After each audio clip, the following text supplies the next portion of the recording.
Bienvenidas y bienvenidos a esta nueva exploración. Hoy vamos a ver unos textos con una idea central que da que pensar. La idea de que quizá el hábito más importante que podemos romper es, bueno, el de ser la misma persona de siempre.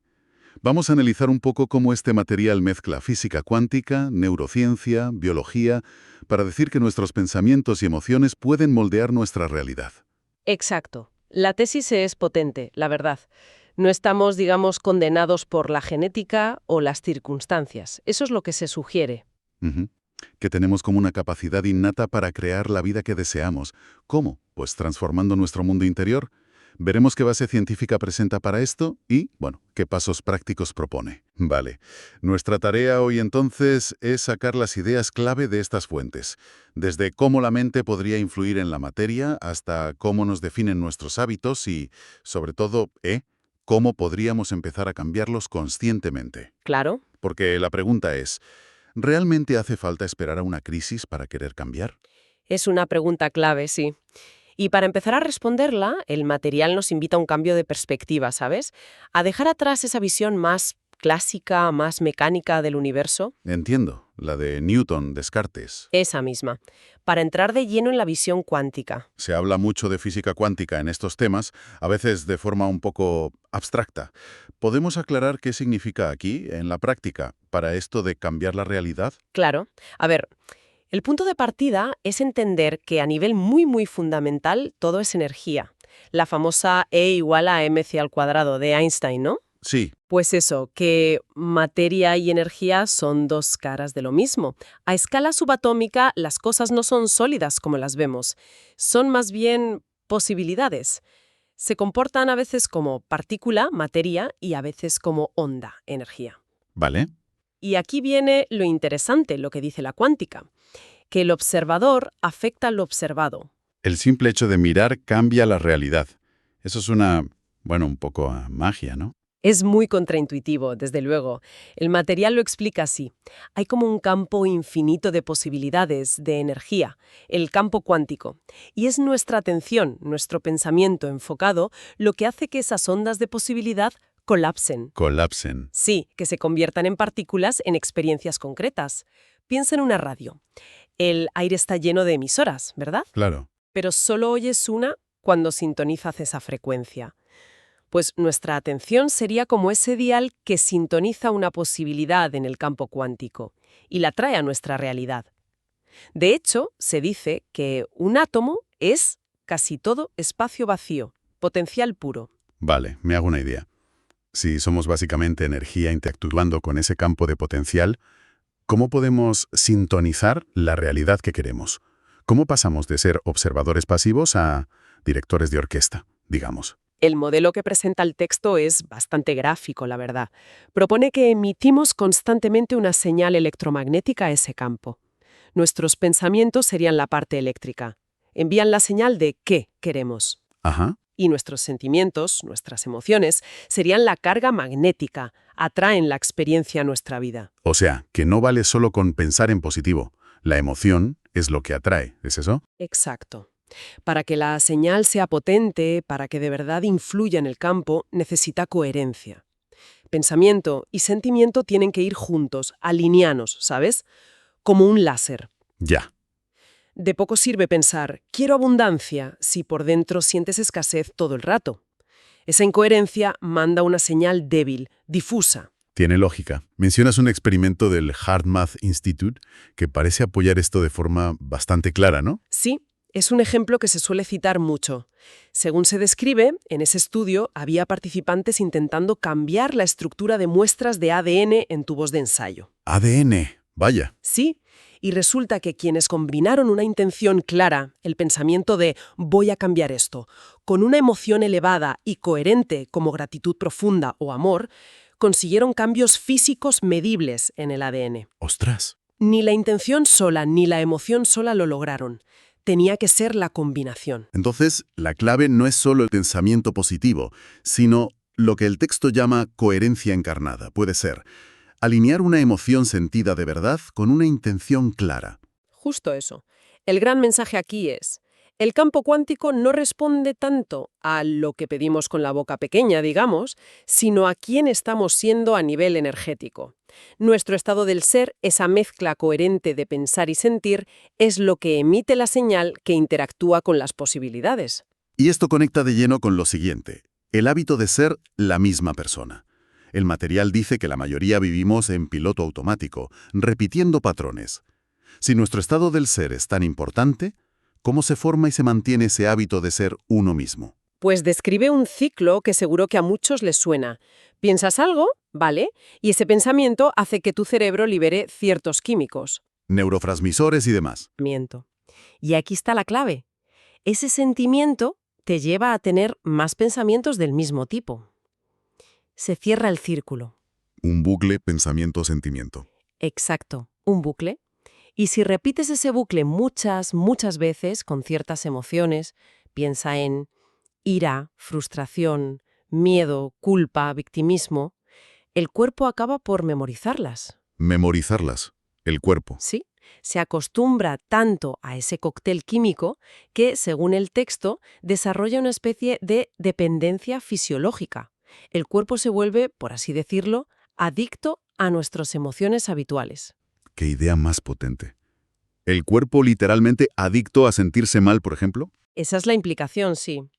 El cuerpo, que funciona mucho desde el subconsciente, no distingue si la emoción viene de algo que pasa ahora o de un recuerdo. Así que vivimos reaccionando a lo de siempre. La gente de siempre, los sitios de siempre, las noticias. Ya. Y todo eso activa los mismos circuitos neuronales y nos devuelve a esas emociones familiares, aunque no nos gusten. El cuerpo, como si fuera la mente subconsciente, nos arrastra al pasado conocido. El texto habla de los tres grandes que nos condicionan: cuerpo, entorno y tiempo. ¿Cómo los limitan, según esta visión? Pues mira, cuando estamos en modo supervivencia, y el texto dice que pasamos mucho tiempo ahí, incluso solo preocupándonos por el futuro o dándole vueltas al pasado, activando la respuesta de estrés, nuestra atención se fija casi obsesivamente en esas tres cosas. ¿Mi cuerpo está bien? ¿Mi entorno es seguro? ¿Tengo tiempo? Exacto. Nos volvemos materialistas en el sentido de que definimos quiénes somos y nuestra realidad solo por lo físico, lo externo.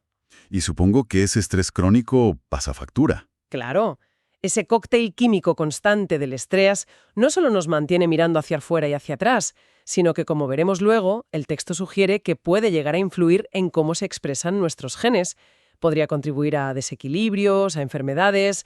Nos mantiene, en fin, atascados en ser la misma persona reactiva. Si estamos tan condicionados por estos bucles y los tres grandes, parece complicado salir de allí.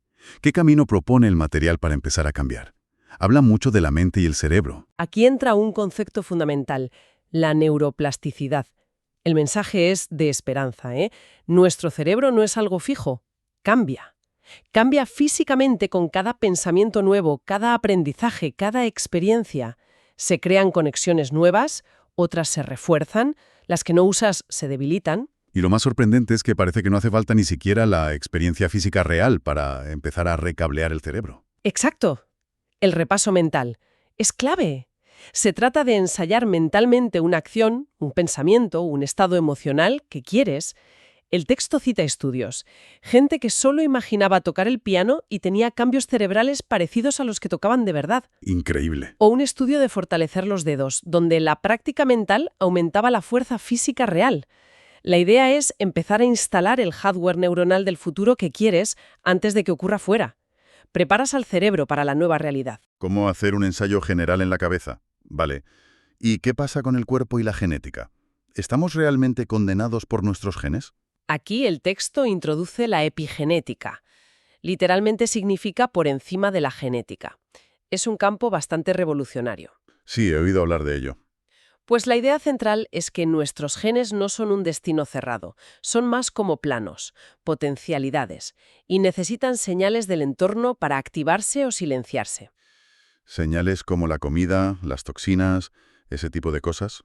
Sí, pero también, y esto es lo rompedor, las señales que vienen de nuestro entorno interno, o sea, nuestros pensamientos, nuestras emociones, nuestro estado del ser general. ¿Quieres decir que?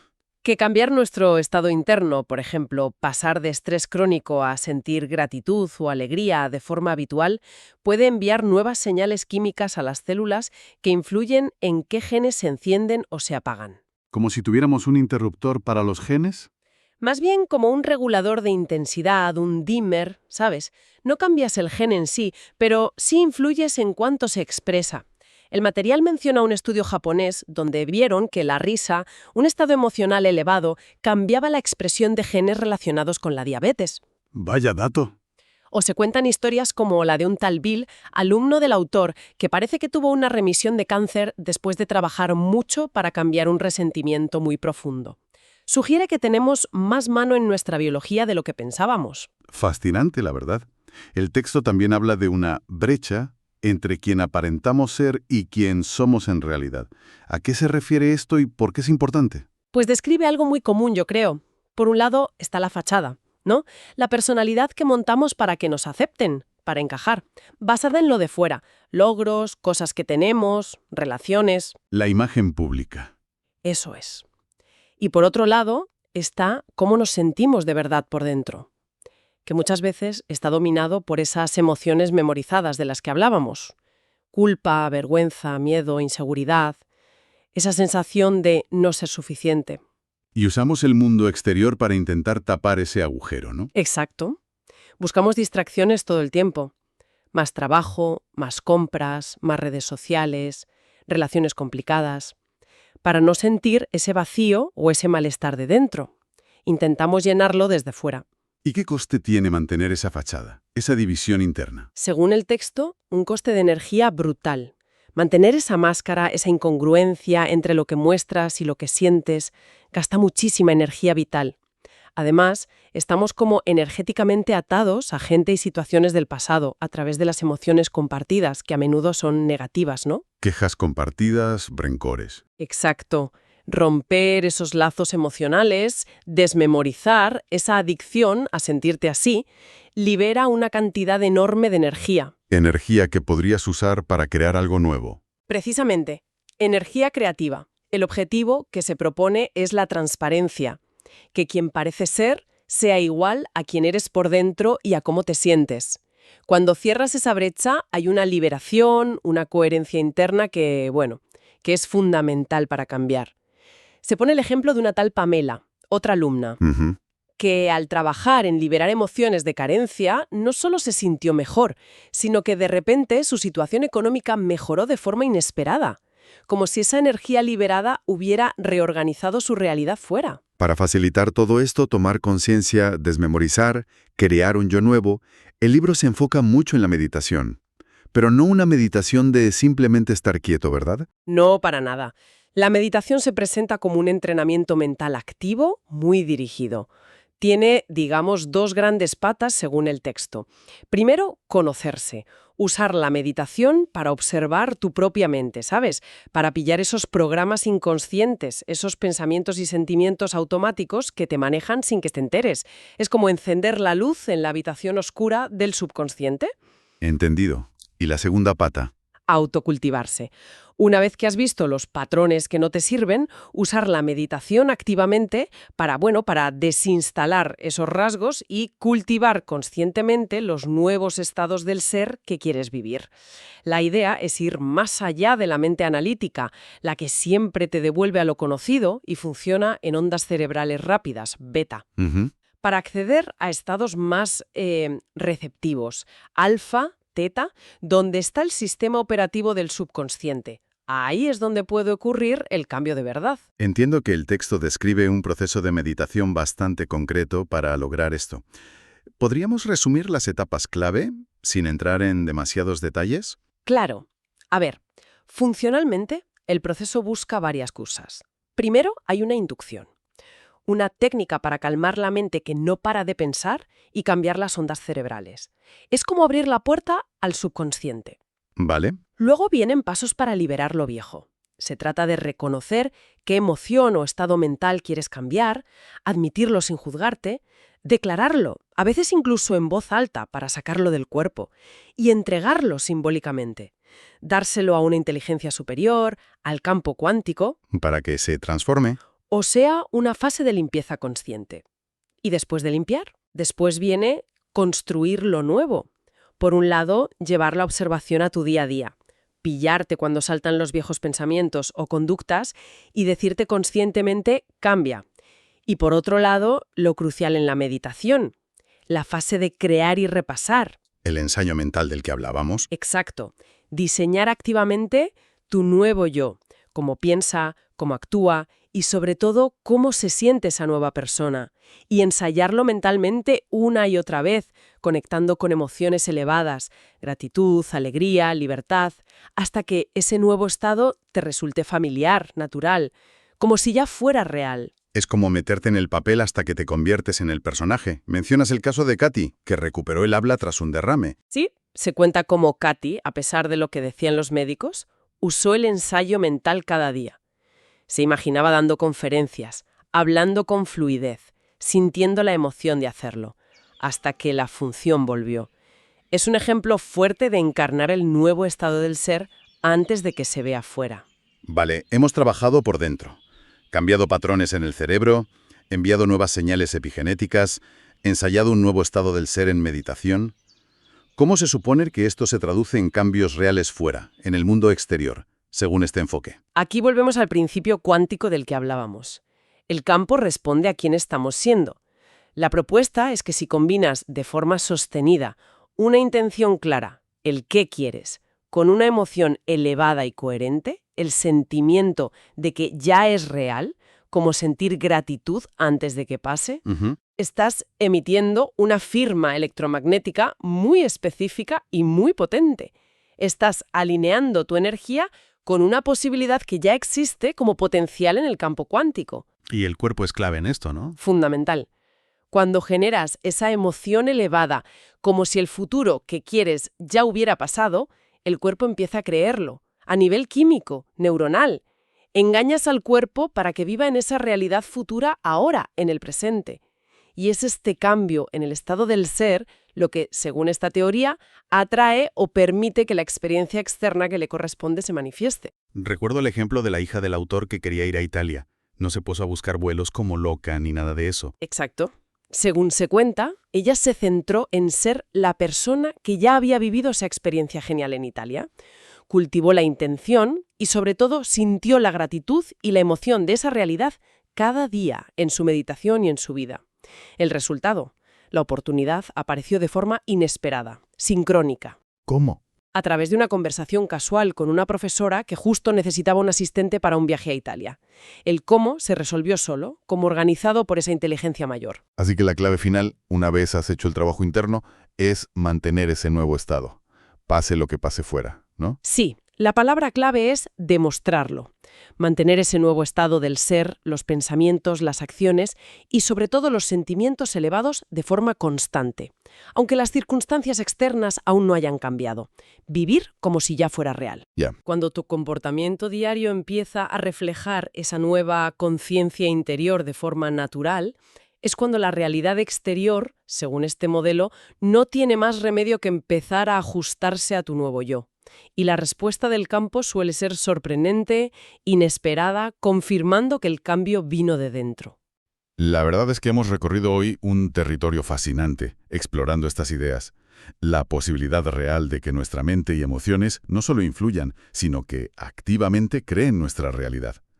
Apoyándose en principios cuánticos, biológicos, hemos visto cómo podemos estar atrapados en ese hábito de ser nosotros mismos, anclados al pasado por emociones memorizadas, casi como adicciones químicas. Pero también hemos explorado el camino que propone el material para salir de ahí, para cambiar.